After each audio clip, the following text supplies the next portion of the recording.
Indeed, yesterday it was the voting day to all Namibians that are living in the diasporas, where they voted at our respective diplomatic missions. The process now, as we speak, is finally concluded. We can say, because of the time zones, we concluded with America, where Washington, New York, Cuba, and Brussels. We just concluded now, like 5:30 morning time and on Namibian time.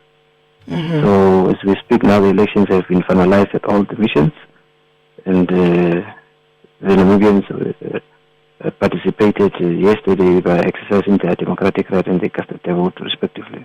So which missions would you say has the most registered voters, and how would you describe the turnout?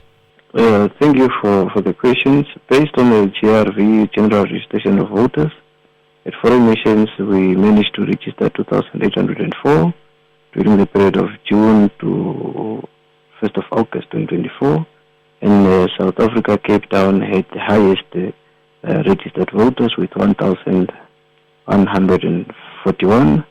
And as per yesterday outcome, we noticed that South Africa was also the highest turnout, where they had almost 800 Namibians that managed to cast their vote in Cape Town. So Cape Town was the highest, and then Algeria was the lowest with 5. What could have attributed to perhaps the low turnout at some of the missions? As you know, for presidential and National Assembly elections, one can vote anywhere where you happen to find yourself, provided that you have a valid voter's card. This could be one of the reasons. Maybe Namibians that have registered during this time were back home, or they travel, but could be one of the reasons. Right. So what notable changes were encountered at the various Namibian missions around the world, would you say? I'm pleased to report that nothing, we have never encountered any challenges or any incidents that was reported. Elections went smoothly and peacefully at all the diplomatic missions. And are there any preliminary results available at the moment?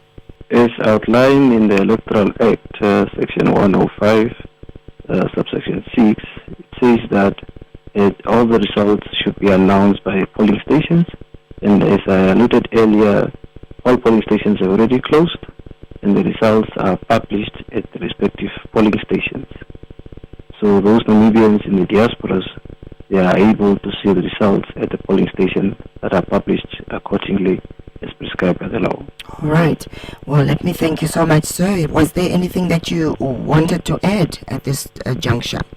At this moment, I'll just say thank you to the diaspora's families that have managed to exercise their democratic right, and I think when we were looking at the mood yesterday, everyone was happy through the reports that we got from the presiding officers. Most of the Namibians were happy, specifically in Europe, that some of them were first-time voters, students, and they were happy.